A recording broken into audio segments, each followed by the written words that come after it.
दो बैलों की कथा। झूरी किसान के दो बैलों के नाम थे हीरा और मोती। दोनों डील में ऊंचे, देखने में सुंदर काठी के और काम में दक्ष थे। बहुत दिनों से एक साथ काम करते करते रहते रहते दोनों में भाईचारा हो गया था। दोनों एक दूसरे को चाटकर और सूंघकर अपना प्रेम प्रकट करते। कभी कभी दोनों सींग भी मिला लिया करते थे, विग्रह के नाते नहीं, केवल विनोद के भाव से, आत्मीयता के भाव से। एक बार झूरी ने अपने दोनों बैलों की जोड़ी को पत्नी के आग्रह पर ससुराल कार्यवश भेज दिया, लेकिन बैलों को इस बात का जरा सा भी एहसास नहीं था कि उन्हें क्यों भेजा जा रहा है।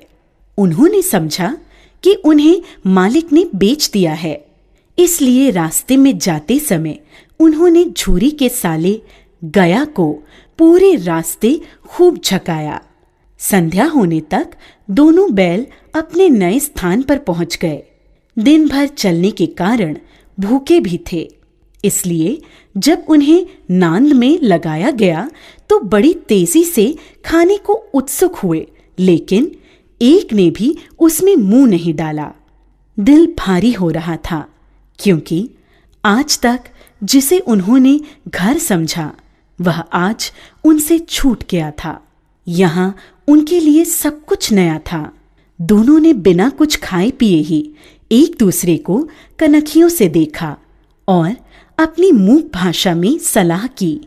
जब रात में गांव में सब लोग सो गए तो दोनों ने जोर मारकर पगहे तोड़ डाले और घर की तरफ सटपट चल पड़े। प्रातःकाल जब झूरी सोकर उठा तो अपने दोनों बैलों हीरा और मोती को दरवाजे पर देखकर स्नेह से गदगद हो उठा। दोनों बैलों की गर्दन में आधा आधा गराव लटक रहा था।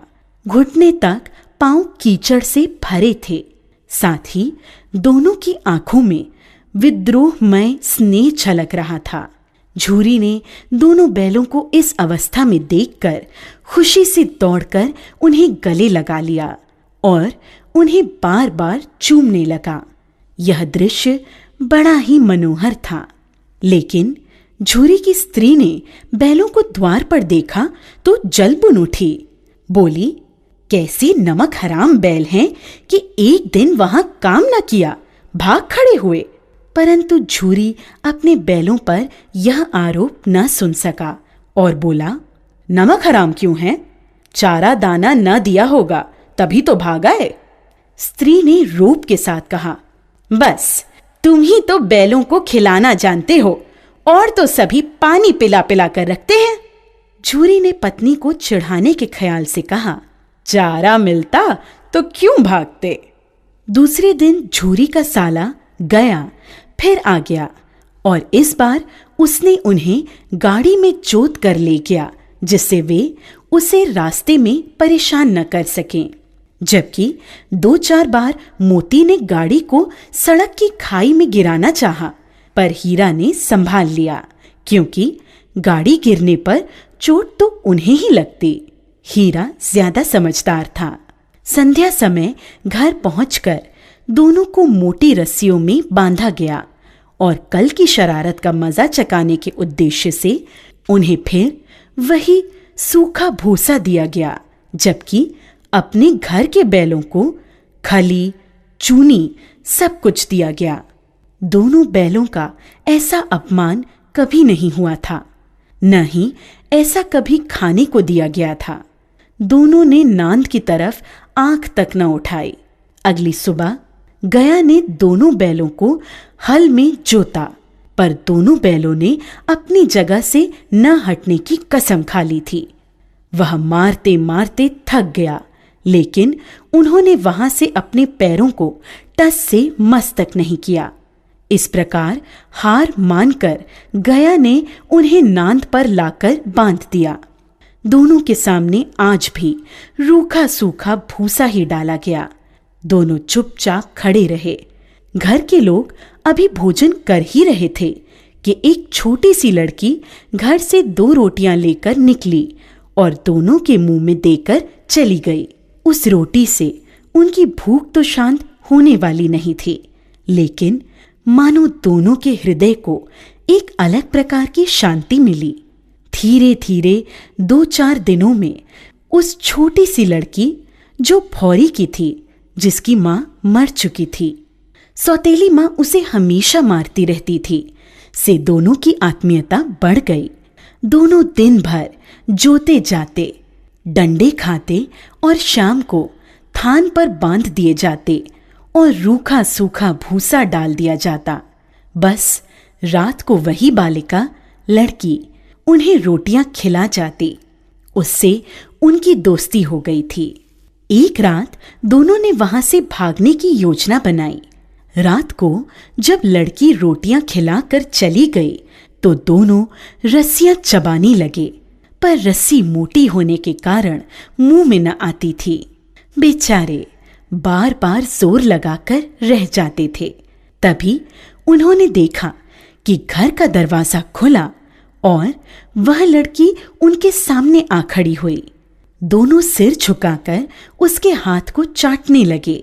उसने दोनों के माथे पर हाथ फेरा और बोली, खोल देती हूँ तुम दोनों को, चुपके से भाग जाओ, नहीं तो यहाँ के लोग तुमसे काम करवा करवा कर मार डालेंगे।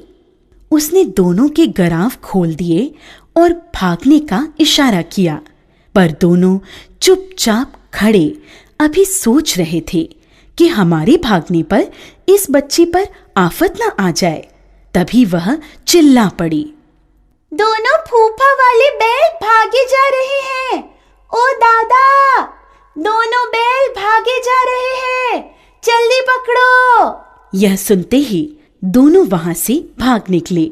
गया घबराकर घर से बाहर आया और भागते हुए बैलों का पीछा करने लगा। दोनों बैलों ने भागने के चक्कर में इतना भी ध्यान नहीं रखा कि वे रास्ता भूल गए थे और भूख से व्याकुल हो रहे थे। अभी उन्होंने आजादी की सांस भी पूरी तरह नहीं ली थी कि देखा, अरे यह क्या, कोई सांड दौड़ता चला आ रहा है। सांड भी हाथी की भांति विशालकाय था। उससे भागना भी कायरता ही थी। सो दोनों ने उससे सामना करना ही उचित समझा। ज्यों ही सांड हीरा पर झपटा, मोती ने पीछे से उसे दौड़ाया। सांड जब उसकी तरफ मुड़ा तो हीरा ने उसे रगेदा।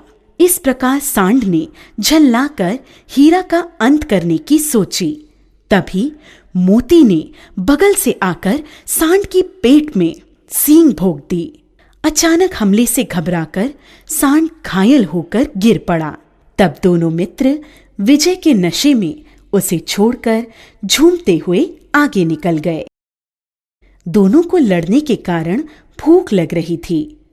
तभी उन्हें मटर का खेत सामने दिखा। मोती उसमें घुस गया। हीरा मना करता रहा, लेकिन उसने एक न सुनी। उन्होंने अभी 2-4 ग्रास खाए थे। तभी 2 आदमी लाठियां लिए दौड़ पड़े। दोनों मित्र दलदल में फंसने के कारण भाग न सके। उन आदमियों ने उन्हें पकड़कर काजी हाउस में बंद करवा दिया। जब वे काजी हाउस के अंदर पहुंचे तो देखा कि वहां कई भैंसें थीं, कई बकरियां, कई घोड़े, कई गधे, पर किसी के सामने चारा न था। सब जमीन पर मुर्दों की तरह पड़े थे। कई तो इतने कमजोर हो गए थे कि खड़े भी नहीं हो सकते थे। सारा दिन दोनों इस आस में टकटकी लगाए देखते रहे कि कोई चारा लेकर आएगा, लेकिन जब कोई नहीं आया तो हीरा के दिल में विद्रोह की ज्वाला दहक उठी।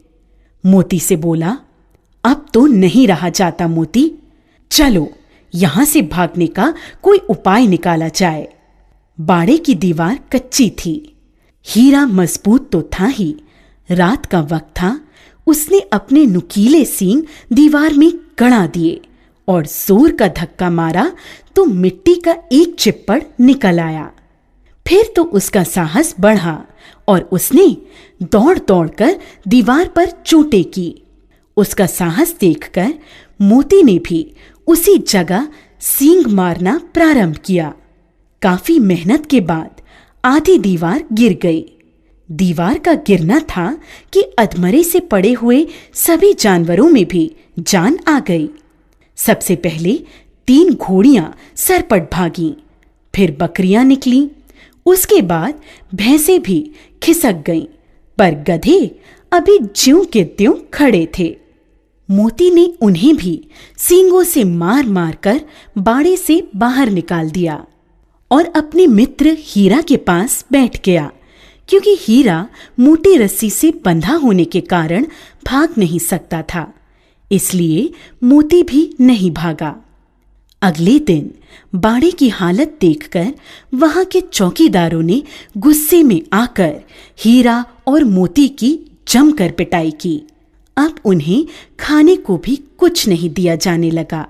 कुछ दिन इसी तरह बिताने पर एक दिन नीलामी हुई और उसमें एक व्यापारी ने दोनों बैलों को खरीद लिया। दोनों मित्र उस व्यापारी के साथ चल दिए। चलते चलते सहसा दोनों को ऐसा मालूम हुआ कि यह परिचित राह है। हाँ, इसी रास्ते से गया उन्हें ले गया था। वही खेत, वही बाग और वही गांव मिलने लगे। प्रति क्षण उनकी चाल तेज होने लगी। सारी थकान, सारी दुर्बलता गायब हो गई। उन्हें लगा कि यहां से अब उनका घर भी पास ही है, सो उन्होंने थोड़ी और फुर्ती दिखाते हुए घर के रास्ते की तरफ भागना शुरू किया और जब तक अपने घर के थान पर नहीं पहुंच गए, रुके नहीं। व्यापारी भी उनके पीछे पीछे भागता आ रहा था। झूरी द्वार पर बैठा धूप खा रहा था और अपने बैलों के बारे में ही सोच रहा था। एकाएक उसकी नजर अपने बैलों पर पड़ी। वह खुशी से दौड़कर उनके पास पहुंचा और उन्हें बारी बारी से गले लगाने लगा। दोनों बैलों की आंखों में आनंद के आंसू बहने लगे। एक छुरी का हाथ चाट रहा था तो दूसरा उसका पैर। तभी व्यापारी आ पहुंचा। उसने छुरी से कहा, ये मेरे बैल हैं, मैं इन्हें नीलामी कराकर ला रहा हूं। अभी वह बातें कर ही रहा था कि मोती ने उसकी ओर सींग चलाया। व्यापारी पीछे हटा तो मोती ने उसे दौड़ा लिया और तब तक दौड़ाता रहा जब तक व्यापारी गांव से बाहर नहीं निकल गया। फिर मोती विजयी सूर की भांति वापस स्थान पर अपने मित्र हीरा के पास आ गया। थोड़ी देर में नांदों में खली, भूसा, चोकर और दाना भर दिया गया। दोनों मित्र बड़े चाव से उसे खाने लगे। झूरी खड़ा दोनों को सहला रहा था और उनकी शारीरिक कमजोरी को देखकर मन ही मन व्यथित भी हो रहा था। तभी झूरी की पत्नी ने भी आकर दोनों के माथे चूम लिए। प्रेमचंद।